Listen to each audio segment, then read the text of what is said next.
ನಾನು luggage pack ಮಾಡ್ಕೊಂಡು ಊರೇನು ಖಾಲಿ ಮಾಡಿಲ್ಲ. ನಾನು ನಮ್ಮ ಅಜ್ಜಿ ಊರಿಗೆ ಹೋಗೋಣಂತ ನಮ್ಮ ಭಾವ ಕಾರ್ ಹತ್ಕೊಂಡು ನನ್ನ ಮಚಾನ ನಮ್ಮ ಅಕ್ಕನ ಕರ್ಕೊಂಡು ಹೋದ್ರಿ.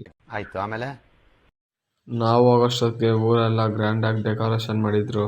ಆಯ್ತು, ಆಮೇಲೆ ಹಳೆ ಕಾಲದ ಕೋಲಾಟ ಆಡ್ತಾ ಇದ್ರು. ಅದನ್ನ ನಾವು ನೋಡ್ಕೊಂಡು ಅಲ್ಲೇ ಕುತ್ಕೊಂಡಿದ್ರಿ. ಆಯ್ತು, ಆಮೇಲೆ ಇನ್ನು ಸ್ವಲ್ಪ ಹೊತ್ತಿಗೆ ಆರ್ಕೆಸ್ಟ್ರಾ ಸ್ಟಾರ್ಟ್ ಆಯ್ತು. ಅದನ್ನೆಲ್ಲ ನೋಡ್ಕೊಂಡು ಅಲ್ಲೇ ಕುತ್ಕೊಂಡಿದ್ರಿ. ಈ ಪುಟ್ಟ ಕಲಾವಿದನಿಗೆ ಜಾಲಿ ಜಾಲಿ. ಆರ್ಕೆಸ್ಟ್ರಾ ಎಲ್ಲ ಮುಗಿಯೋಷ್ಟೊತ್ತಿಗೆ ನೈಟ್ 1 ಗಂಟೆ ಆಗಿತ್ತು. ಅಲ್ಲಿಂದ ಬಂದು ನಾನು ಹಂಗೆ ದಬ್ಬಾಕೊಂಡ್ಬಿಟ್ಟೆ.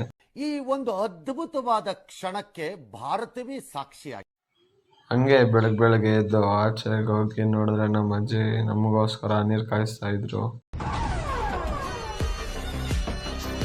ಸ್ನಾನ ಮಾಡ್ಕೊಂಡು ಹಂಗಿದ್ದವನು ಹಿಂಗ್ ರೆಡಿಯಾಗಿ ಹೋದೆ.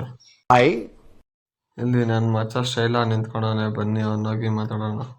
ಕೈಲಾಯ್ತಾ ಇಲ್ಲ, ಅಯ್ಯೋ ಅಣ್ಣ. ಮನೆ ಒಳಗಡೆ ಹೋಗಿ ನೋಡೋಷ್ಟೊತ್ತಿಗೆ ಇವರೆಲ್ಲ ಮೀಟಿಂಗ್ ಹೊಡಿತಾ ಇದ್ರು. ಆ ದೇವಸ್ಥಾನದಲ್ಲಿರೋ ರಥನ ಗ್ರ್ಯಾಂಡಾಗಿ ರೆಡಿ ಮಾಡ್ತಾ ಇದ್ರು. ಯಾಕಂದ್ರೆ ಊರೆಲ್ಲ ರೌಂಡ್ ಹಾಕಕ್ಕೆ. ಆವತ್ತು ಇವರ ಮುಖದಲ್ಲಿ ಒಂದು ತೇಜಸ್ಸನ್ನು ನೋಡಿದೆ.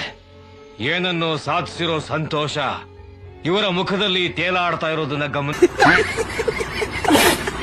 ಇನ್ನು ಸ್ವಲ್ಪ ಹೊತ್ತಿಗೆ ರಥ ನಮ್ಮನೆ ಕಡೆನೂ ಬಂತು.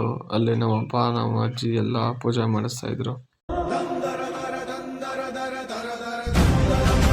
ಅಲ್ಲಿ ನಮ್ಮ ಅಜ್ಜಿ ತಾತನಿಗೆ ಬಾಯ್ ಹೇಳಿ ನಾವು ಊರ್ ಕಡೆ ಹೋಗಿದ್ರಿ. ಇದೇ ಪಾರ್ಟ್ ವಿಡಿಯೋ ಆಗಿತ್ತು. ಸಿಗೋಣ.